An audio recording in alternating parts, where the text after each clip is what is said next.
Halo anak-anak sekalian, kita berjumpa kembali di dalam program History. Hari ini kita akan melihat History season yang ke-10.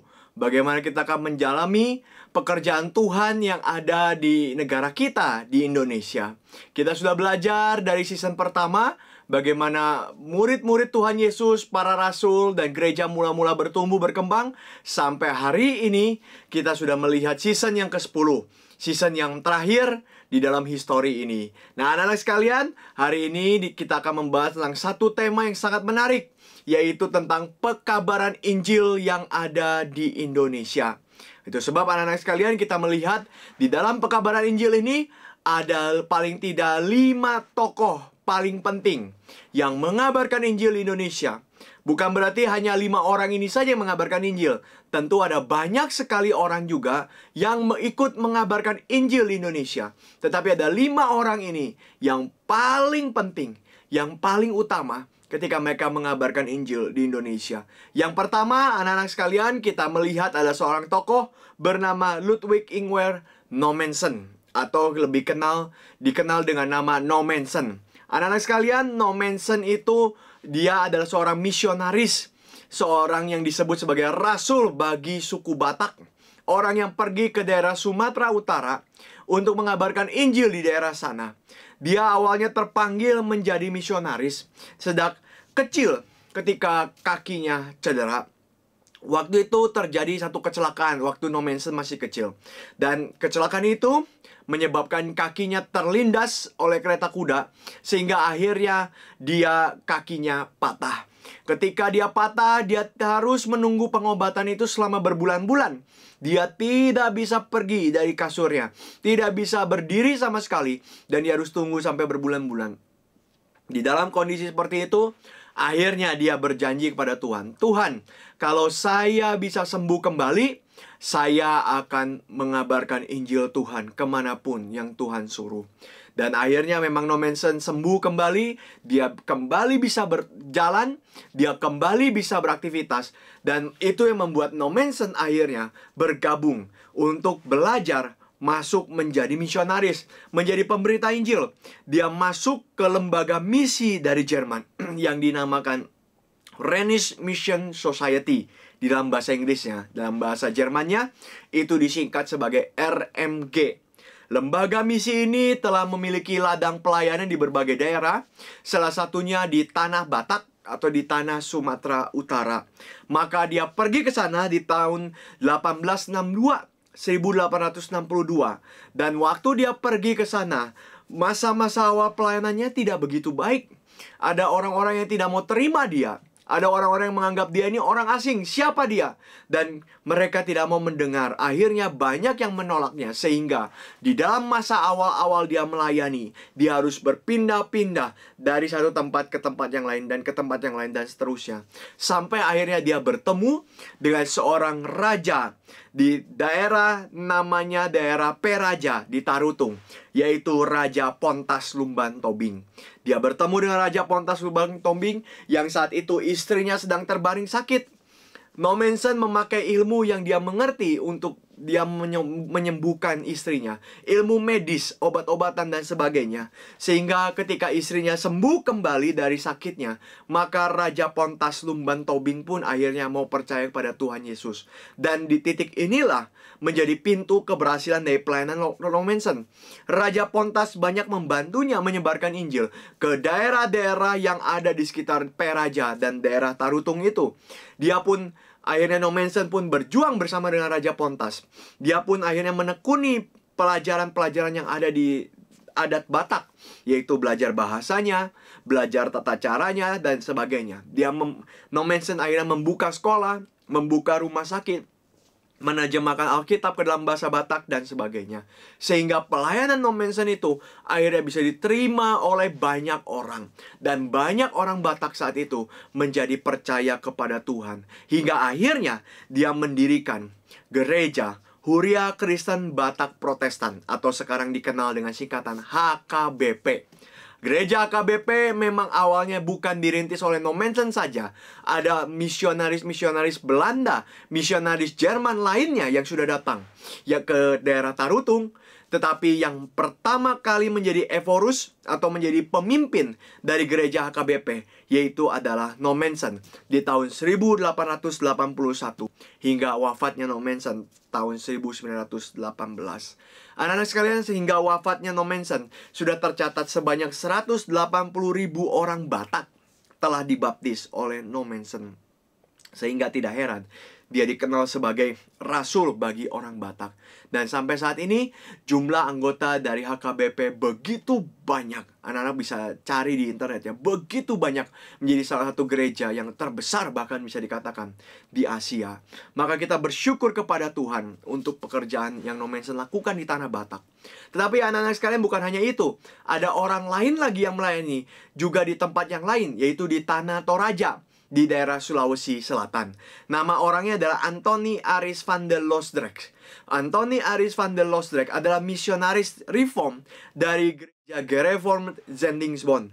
Ini adalah satu lembaga misi reform yang diutus ke berbagai daerah. Dia menjadi misionaris tahun 1913. 10 November 1913, dia pergi ke tempat yang belum pernah dijangkau sebelumnya oleh orang-orang yang lain. Maka dia pergi ke tanah Toraja. Di tanah Toraja, orang-orang waktu itu belum mengenal Tuhan. Sehingga dia waktu tiba di tanah Toraja, dia mendekati banyak pemuka masyarakat di sana.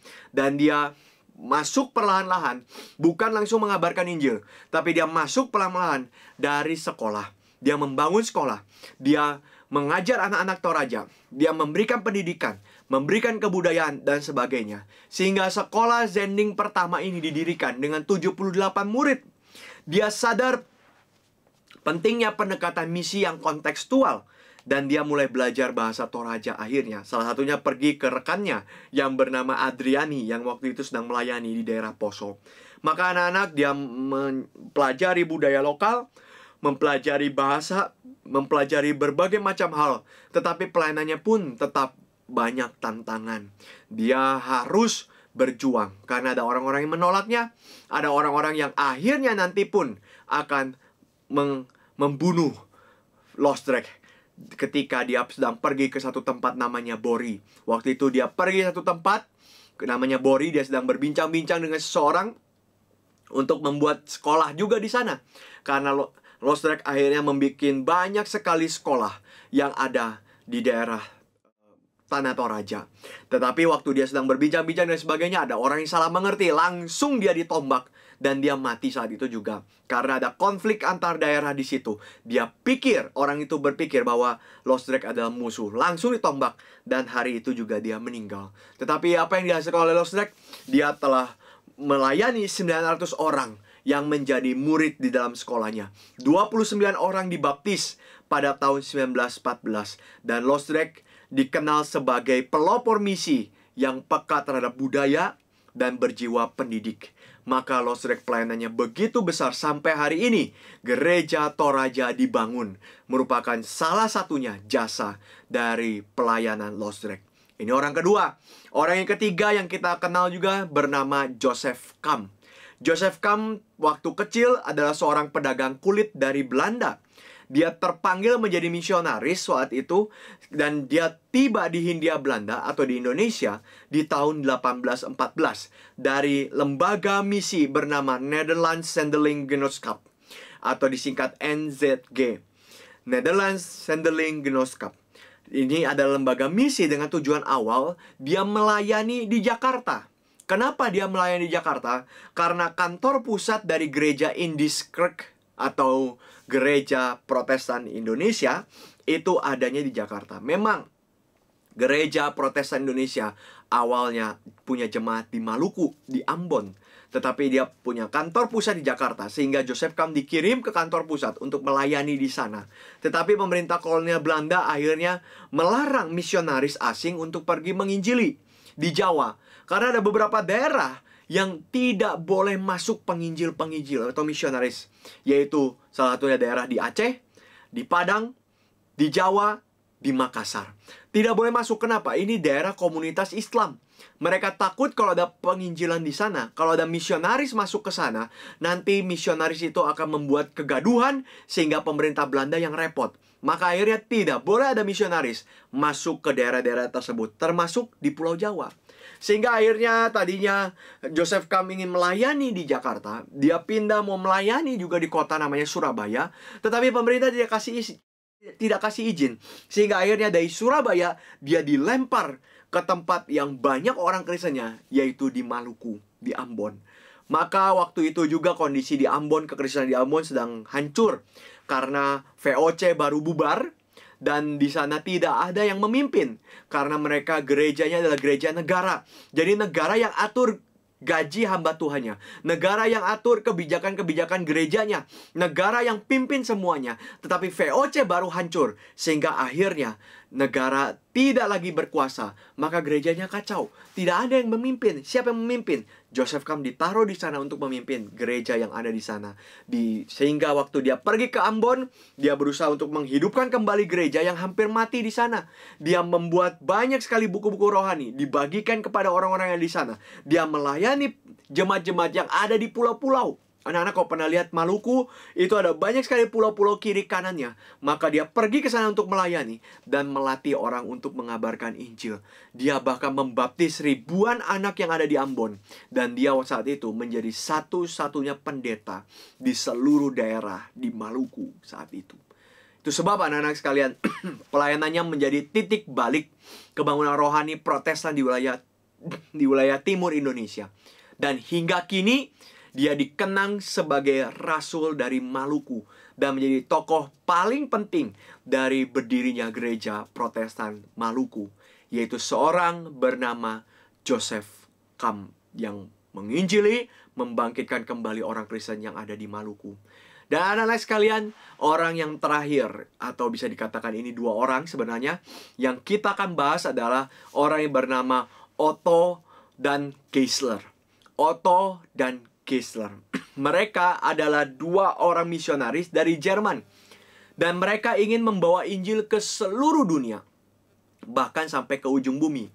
Kenapa mereka membawa sampai ke ujung bumi? Karena mereka membaca dalam Kisah Para Rasul ayat 1-8. Anak-anak bisa lihat ya. Kisah Para Rasul ayat pasal yang pertama ayat yang ke-8. Maka kita akan lihat, anak-anak sekalian, di sana dikatakan, aku menyertai engkau, memberikan engkau kuasa untuk mengabarkan Injil.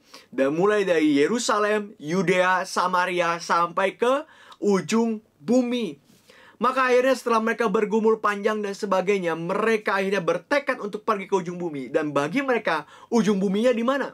Bagi mereka ujung buminya adalah di Papua. Kenapa di Papua, anak-anak sekalian? Sebab di zaman itu, Papua disebut sebagai wilayah iblis atau dunia hitam. Kenapa disebut dengan wilayah iblis atau dunia hitam? Bapak tidak tahu apa alasannya, tapi kemungkinan besar alasannya adalah karena tidak banyak orang yang mengetahui keberadaan pulau ini. Tidak banyak orang yang sudah mengeksplor pulau ini seperti apa. Dan suku-suku yang ada di sana pun masih suku-suku yang jauh dari peradaban modern. Sehingga mungkin itu salah satu alasan kenapa disebut sebagai dunia hitam. Tetapi yang jelas saat itu, pulau-pulau di Papua itu dianggap sebagai ujung bumi. Maka Otto dan Geisler, mereka akhirnya mengabarkan Injil. Mereka pergi ke sana. Tapi waktu mereka sampai di Papua, mereka tidak langsung belajar, tidak langsung mengajar kepada orang-orang itu. Tapi mereka bergaul terlebih dahulu. Mereka belajar bahasa asli Papua. Mereka berteman dengan penduduk lokal dan sebagainya. Maka pelan-pelan mereka mulai membantu membuka sekolah. Dari sekolah itu mereka mulai menginjili, mengajarkan hal-hal yang baru, yang bermanfaat, dan sebagainya. Sehingga sampai akhirnya mereka mengenal Tuhan Yesus. Maka Otto dan Geisler menjadi pintu awal mula orang Papua mengenal Tuhan Yesus. Dan dampak pelayanannya begitu besar sehingga sampai hari ini setiap tanggal 5 Februari dirayakan sebagai hari pekabaran Injil di Papua. Kenapa? Karena 5 Februari Otto dan Geisler sampai di Papua. Mereka menjadi rasul bagi orang Papua. Rasul itu bukan sama seperti di Alkitab ya, tapi maksudnya rasul itu adalah messenger. Messenger itu apa? Pekabar Injil, pembawa berita sukacita. Maka anak lihat ya, ketika Injil masuk ke Indonesia itu penuh dengan perjuangan. Ketika Injil masuk ke Indonesia tidak mudah, tidak bisa langsung seperti membalikkan telapak tangan. Tapi yang jelas mereka punya hati yang beriman kepada Tuhan dan taat mengerjakan kehendak Tuhan. Anak-anak sekalian, harap ini menjadi satu kekuatan bagi kita. Kita harus belajar taat di dalam apapun yang Tuhan berikan bagi kita. Kita diberikan tanggung jawab, kita diberikan kewajiban, kita diberikan tugas. Segala sesuatu harus kita kerjakan dengan penuh tanggung jawab di hadapan Tuhan. Amin. Sampai ketemu anak-anak sekalian. Di pertemuan selanjutnya kita akan belajar tentang gereja-gereja yang ada di Indonesia. Sampai ketemu, Tuhan memberkati kita. Bye-bye.